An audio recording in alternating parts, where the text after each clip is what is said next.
এদিকে নীলার বাবা বাসায় আসলো। বাসায় এসে নীলার মাকে বলল, তুমি নীলাকে কল করে বলো বাসায় আসার জন্য, আর যদি বাসায় না আসে তাহলে বলে দিও আমার মরা মুখ দেখবে।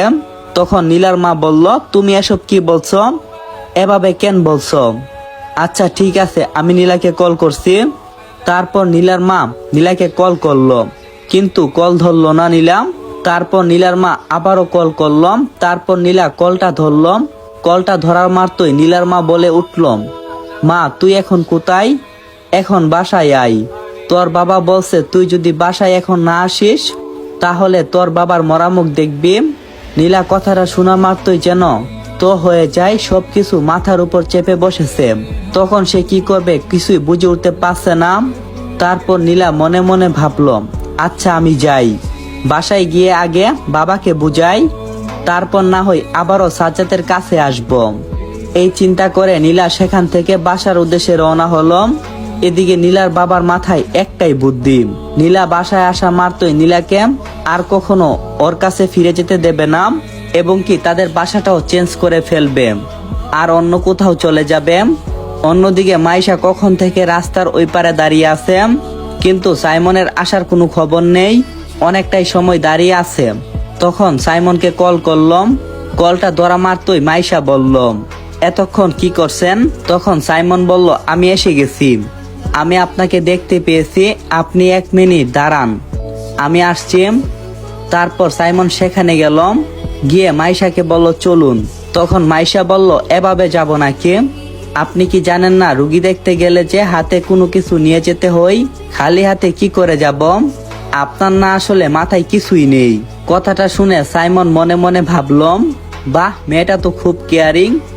মাইশাকে যতই দেখছে ততই পাগল হচ্ছে সাইমন।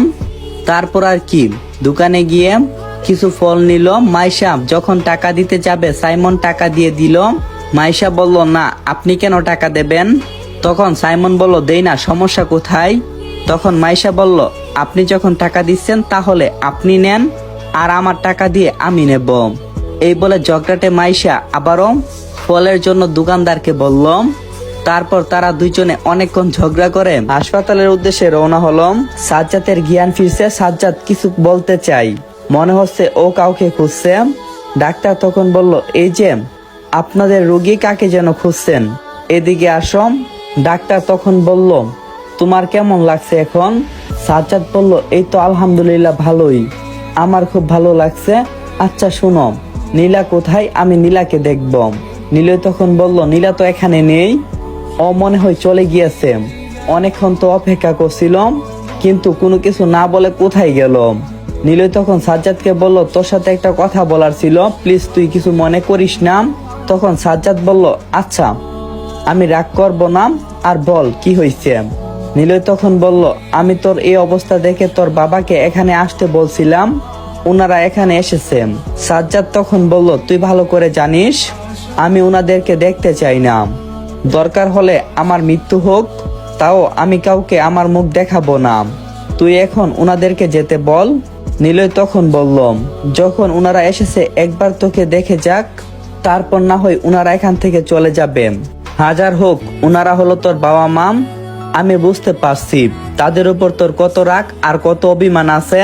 সাজ্জাদ তখন বলল, আমার কোনো রাগ কিংবা অভিমান নেই, আমি শুধু একটা জিনিস বুঝি, আমার পরিবার থাকা সত্ত্বেও আমি পরিবারহীন এতিমের মতো বেঁচে উঠেছি, আর সেটার যন্ত্রণা কতটুকু সেটা আমি ছাড়া আর আমার মতো যারা আছে তারা ছাড়া কেউ বুঝতে পারবে না। তখন নীলয় ভাবতে লাগলো কি করবে। সাজ্জাদের কথা মতো নীলয় বাইরে গেল আর সাজ্জাদের মা বাবাকে বলল, আঙ্কেল আর আন্টি আপনারা এখান থেকে চলে যান, সাজ্জাদ আপনাদের কারোর সাথে দেখা করতে চাই না। তখন সাজ্জাদের বাবা বলল, আমরা ওকে একবার দেখতে চাই। নীলয় তখন বলল, আমি সেটা বলছি, কিন্তু সাজ্জাদ একবারের জন্য আপনাদের সাথে দেখা করতে চাই না, আপনারা যদি ওর ভালো চান তাহলে এখান থেকে চলে যান। কথাটা শুনে সাজ্জাদের বাবা মা মনে মনে ভাবল, যাক সাজ্জাদ তাহলে ভালো আছে, তাহলে আমরা এখান থেকে চলে যাই। আর কোনো কথা না বলে তারা সেখান থেকে বাসার উদ্দেশ্যে রওনা দিল। আপনারা একটু ভাবুন তো, একজন সন্তান তার বাবা মাকে কেন দেখতে চায় না? কতটুক রাগ অভিমান থাকলে একটা সন্তান তা করতে পারে? কারণ সাজ্জাদের মনে মনে একটাই সিদ্ধান্ত, সে তার ভাবি এবং সবাইকে উচিত শিক্ষা দেবে।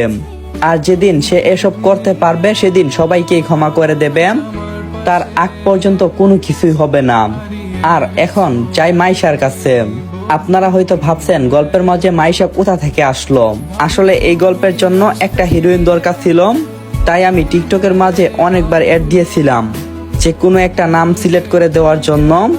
160 জনের মতো এই নামটা সিলেক্ট করছে, তাই এখানে মাইশা নামটা অ্যাড করা হয়েছে। যাক, গল্পে ফিরে যাওয়া যাক। মাইশা আর সাইমন হাসপাতালের উদ্দেশ্যে আসলো। হাসপাতালে এসে নিলয় আর জান্নাতকে বলতে লাগলো, সাজ্জাদ এখন কেমন আছে? ও ভালো আছে তো? নিলয় তখন বলল, সাইমন ভাইয়া, আপনার সাথে উনি কে, ভাবি নাকি? তখন জান্নাত বলল, তুমি কি পাগল হইছ? দেখো না, ওরা দুইজন একসাথেই আসছে, তাহলে এটা ভাবি হবে না তো কে হবে? এটাও তুমি বুঝো না? তখন জান্নাত মাইশাকে বলল, ভাবি কেমন আছেন? নিলয় আর জান্নাতের কথা শুনেই মাইশা যেন অবাক হয়ে গেছে। ও মনে মনে ভাবছে কি বলছে উনারা। সাইমন এখন মুস্কি মুস্কি হাসছে আর বলছে, উনি হচ্ছে সাজ্জাদকে যে রক্ত দিয়েছিল উনি। নিলয় তখন বলল, আচ্ছা আমি বুঝতে পারছি, আর আপনি কোনো কিছু মনে করবেন না? মাইশা তখন বলল, আরে সমস্যা নেই, আমি কোনো কিছু মনে করিনি। সাইমন তখন বলল, আচ্ছা আমরা সাজ্জাদকে দেখতে যাচ্ছি। নিলয় এবং জান্নাতকে উদ্দেশ্য করে মাইশা বলল, ফলগুলো একটু কষ্ট করে নেবেন, এগুলো উনাকে খাইয়ে দেবেন। এই বলে সাইমন এবং মাইশা তার কেবিনে ঢুকলো। কেবিনে ঢুকা মাত্রই সাজ্জাদকে বলে উঠল, ভাই কেমন আছেন আপনি? সাজ্জাদ তখন বলল,